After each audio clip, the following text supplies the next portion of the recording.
Daily. Taste the Daily. తెలంగాణలో ఇప్పటికే మూసీ నుండి వస్తున్న వరదతో పురాణాపూల్ నీట మునిగిపోయింది. పురాణాపూల్లో ఉన్న శ్మశాన ఘాట్ కూడా నీట మునిగింది. శ్మశాన ఘాట్ లో ఉన్న వాహనాలు నీటిలో మునిగిపోయాయి. ఇక పురాణాపూల్లో ఉన్న శివాలయం కూడా వరద నీటిలో చిక్కుకుంది. దీంతో ఆ ఆలయంలో పనిచేస్తున్న పూజారి కుటుంబం వరదల్లో చిక్కుకుంది. గుడి చుట్టూ కూడా వరదే ఉంది. గుడి లోపల పూజారి కుటుంబం ఉంది. శివాలయం పైభాగం వరకు కూడా వరద నీరు చేరుకుంది. సహాయం కోసం గుడి పైకెక్కి పూజారి కుటుంబం ఎదురు చూస్తున్నట్లుగా తెలుస్తోంది. శివాలయం దగ్గరికి ప్రెజెంట్ హైడ్రా సిబ్బంది చేరుకుని వాళ్ళని కాపాడే చర్యలకు దిగారు.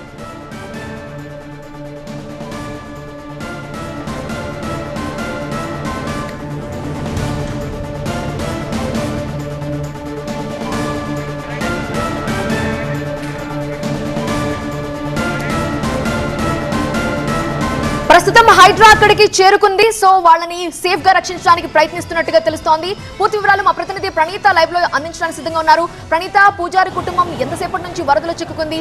అధికారులు వాళ్ళని సేఫ్ గా బయటకు తీసుకురావడానికి ఎలాంటి చర్యలు తీసుకుంటున్నారు?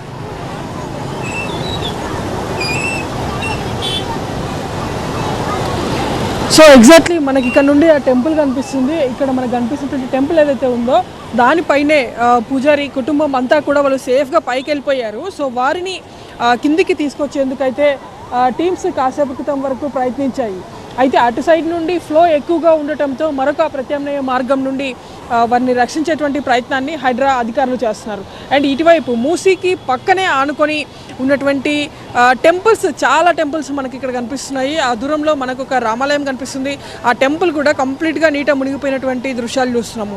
అండ్ ఇటు సైడ్కి వచ్చేసరికి చాలా కాలనీస్, మూసీకి పక్కనే ఈ కాలనీస్ ఉండటం, సో అక్కడ నివసిస్తున్నటువంటి వాళ్ళందరికీ కూడా ఇళ్లలో నుండి బయటికి రాలేనటువంటి సిచ్యువేషన్లో ఉన్నారు. సో ప్రజెంట్ వాళ్ళందరికీ ఉదయం నుండి కూడా ఎట్లాంటి ఆహారానికి సంబంధించినటువంటి సహాయం కూడా అందటం లేదు అనేటువంటిది వాళ్ళు చేస్తున్నటువంటి సిగ్నల్స్. సో కాసేపు క్రితం వరకు కూడా అక్కడ మనకు కొంతమంది చిన్నపిల్లలు కనిపిస్తున్నారు. సో వారు ఉదయం నుండి కూడా వాళ్ళు కిందికి రాలేనటువంటి సిచ్యువేషన్. సో కిందికి ఒకవేళ వచ్చినా సరే అక్కడ ఉన్నటువంటి వాటర్ ఫ్లో ఒకసారి మనం చూడొచ్చు. కింద కనిపిస్తున్నటువంటి షాప్స్ దాదాపు సగానికి పైగా షాప్స్ అన్నీ కూడా క్లోజ్ అయిపోయినాయి. ఇక్కడ ఈ పురాణాపూల్ వద్ద ఉన్నటువంటి బ్రిడ్జ్ దాదాపు 13 ఫీట్ ఎత్తులో వరద ఇక్కడ ప్రవహిస్తూ ఉంది. సో ఆ మెయిన్ రోడ్ కిందికి జియాగూడ వైపు వెళ్ళేటువంటి రోడ్ అయితే ఉందో ఆ రోడ్ని కూడా కంప్లీట్గా బ్లాక్ చేసేసారు అధికారులు. సో ఉన్నటువంటి మెయిన్ పురాణాపూల్ టు జియాగూడ వెళ్ళేందుకున్నటువంటి మెయిన్ రోడ్ అది. సో కంప్లీట్గా దాన్ని క్లోజ్ చేయడంతో ప్రత్యామ్నాయ రోడ్స్ని కూడా ఎంచుకుంటున్నటువంటి సిచ్యువేషన్ ఉంది. అండ్ ఇటువైపు నిన్న రాత్రి నుండి కూడా వరద ప్రవాహం ఎక్కువగా ఉండటంతో సరౌండింగ్స్లో ఉన్న వాళ్ళందరినీ కూడా దాదాపు 80%కి పైగా ప్రజల్ని అధికారులు ఇప్పటికే ఖాళీ చేయించారు. సో రిమైనింగ్ ఇప్పుడు మనం విజువల్స్లో చూసినటువంటి ఇట్లాంటి కొంతమంది ఇంకా స్టిల్ ఇళ్లలోనే ఉండిపోయారు. సో వారు బయటికి రాలేనటువంటి సిచ్యువేషన్లో ఉన్నారు. సో వారికి సంబంధించినటువంటి సహాయక చర్యలు కూడా మరికసేపట్లోనే హైడ్రా చేయబోతుంది. సో హైడ్రా ఇక్కడ లోపల దిగాలంటే కూడా ఇక్కడ కనిపిస్తున్నటువంటి వాటర్ ఫ్లో చాలా ఎక్కువ సంఖ్యలో ఉంది. సో ఒకవేళ హైడ్రా సిబ్బంది లోపలికి వెళ్ళినా సరే ఎటువంటి హెల్ప్ జరిగేటువంటి ఆస్కారం లేనట్టుగానే హైడ్రా కూడా భావిస్తుంది. సో దీంతో ప్రత్యామ్నాయంగా బ్యాక్ సైడ్ నుండి ఏమన్నా ఛాన్స్ ఉందేమో అనేటువంటి ప్రయత్నాలను కూడా హైడ్రా టీమ్స్ చేస్తున్నారు. సో ఇంతసేపటి వరకు మనం చూసినటువంటి టెంపుల్ ఏదైతే ఉందో ఆ టెంపుల్కి సంబంధించినటువంటి మార్కింగ్స్ మనకి చాలా క్లియర్గా కనిపిస్తున్నాయి.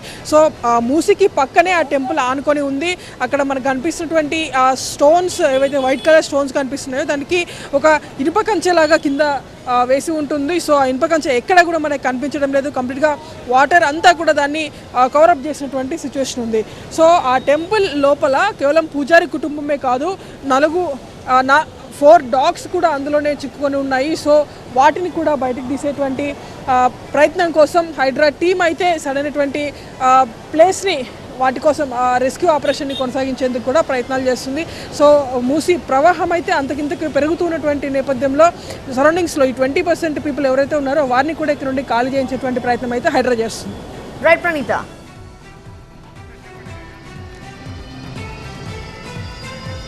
పురాణాపూల్లో ఉన్న పరిస్థితిని మనం చూస్తున్నాము. మూసీ నది మహోగ్ర రూపం దాల్చింది. శివాలయం పూర్తిగా నీటిలో మునిగింది. అక్కడ డాగ్స్ కూడా ఉన్నాయి, వరదలు చిక్కుకున్నాయి. వాటిని కూడా రక్షించడానికి ప్రయత్నిస్తున్నారు. పూజారి కుటుంబం ప్రస్తుతం హెల్ప్ కోసం ఎదురు చూస్తోంది. హైడ్రా అధికారులు అక్కడికి చేరుకున్నారు. పూర్తిగా నీళ్లతో నిండిపోయిన దృశ్యాలు మనం చూస్తున్నాము. కుక్కలు కూడా కొట్టిపోతున్నాయి. అక్కడ 4 డాగ్స్ ఉన్నట్టుగా తెలుస్తోంది. వాటిని కూడా రక్షించాలని ప్రయత్నిస్తున్నారు. గుడి పూర్తిగా వరద నీటిలో చిక్కుకుంది. పూజారి కుటుంబం పైకెక్కి అక్కడ సహాయం కోసం ఎదురు చూస్తున్నారు.